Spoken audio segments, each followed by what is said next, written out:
This is the video I almost didn't make. Because in most cultures around the world, generosity is sacred. Giving to family is expected.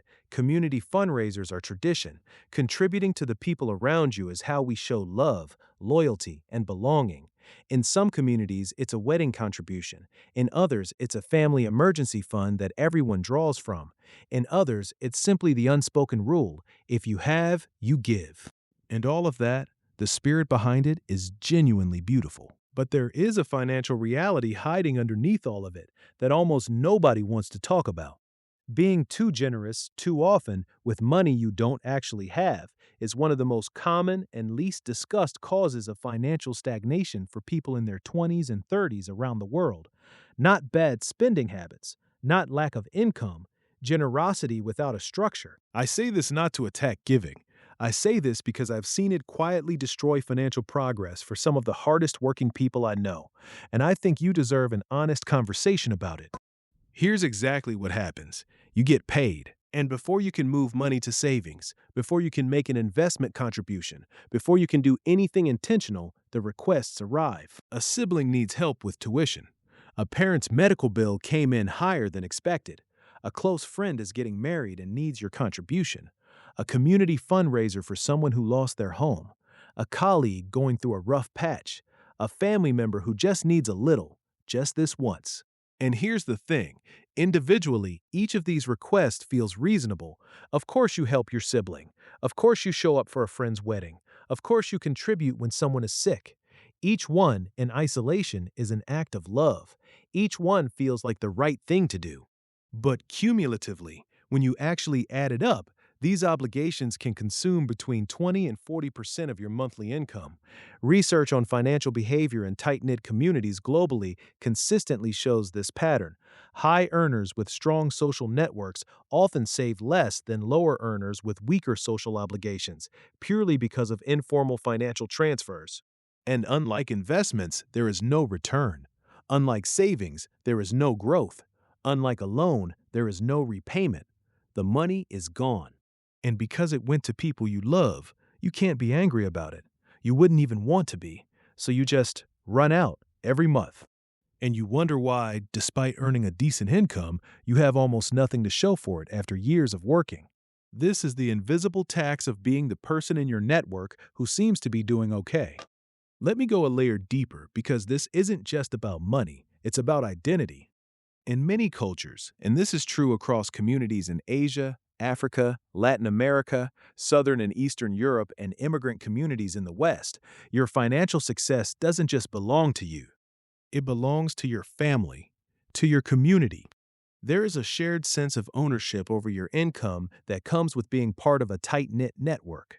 And while that network provides enormous emotional and social support, it also creates a specific kind of financial pressure. The pressure to perform generosity before you've actually built anything.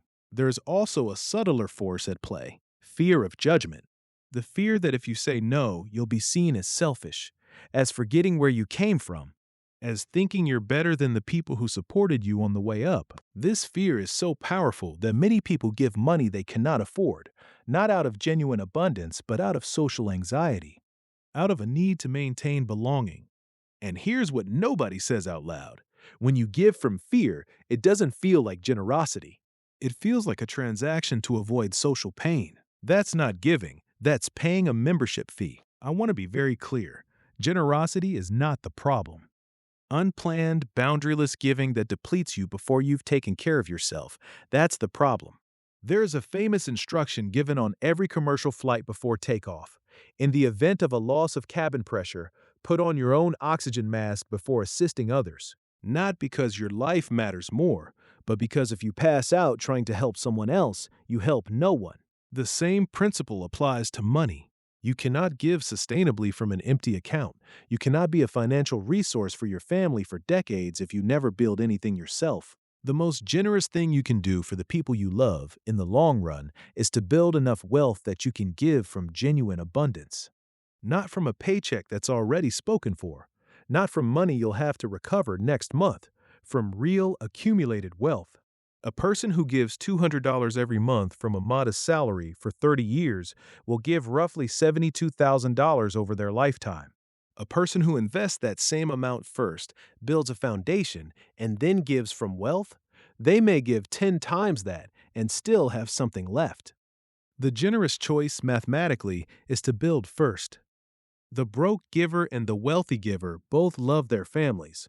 Only one can sustain the giving. So here's how to give and still build. 4 moves. Move 1.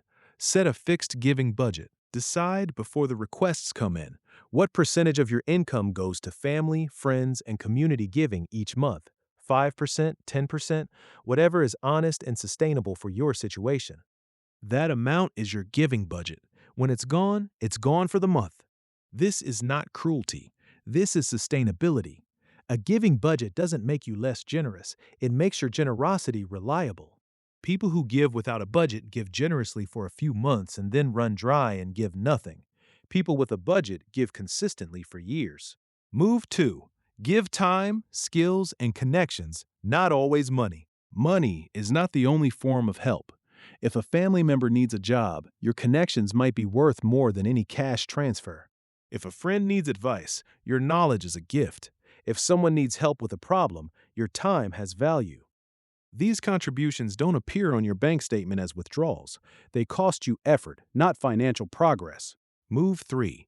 Communicate honestly with your inner circle. This is the hardest one, but it is the most important. Be honest with the people closest to you. Tell them you're in a building phase, that you have a budget for giving and you've reached it this month, that you love them and your no right now is in service of a bigger yes later. The right people, the ones who genuinely care about you, will respect this. And if someone consistently guilts you for having financial boundaries, that's important information about that relationship. Move 4. Build before you give big. There will come a time when you have enough that giving feels easy. When a family request doesn't make your stomach tighten. When you can say yes without doing mental math. But that time only comes if you protect your building phase now. Don't give away the foundation before the house is built. I know what some of you are thinking, but my family genuinely needs help right now. I hear that, and the giving budget still applies. Give what you can within your means. 100% is not sustainable. 10 or 15%, given consistently and reliably, is more helpful over time than everything given now and nothing left to give later. In my culture, saying no is not acceptable. Then the conversation is harder, but the principle doesn't change. You can honor your culture and still have financial limits. The two are not mutually exclusive. Culture is a living thing. It adapts when people are honest about what's needed. I feel guilty keeping money when people around me are struggling. That guilt is real, and I won't dismiss it. But guilt is not a sound financial strategy. You can feel the guilt and still make the intentional choice. Over time, as you build, the guilt softens because you know where you're going. The spirit of giving, of showing up for community, of not leaving people behind, is one of the most powerful things human beings do for each other. I'm not here to take that from you.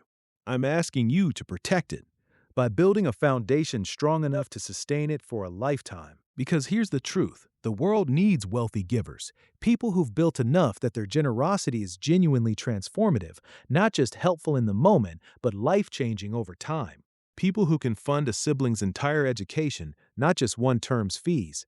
People who can set up a parent for retirement, not just cover one medical bill. That person can exist if the building phase is permanently sacrificed to the giving phase. So build, protect your foundation, give within your means, consistently, intentionally, sustainably, and watch what becomes possible 10 years from now. Drop your honest thoughts below.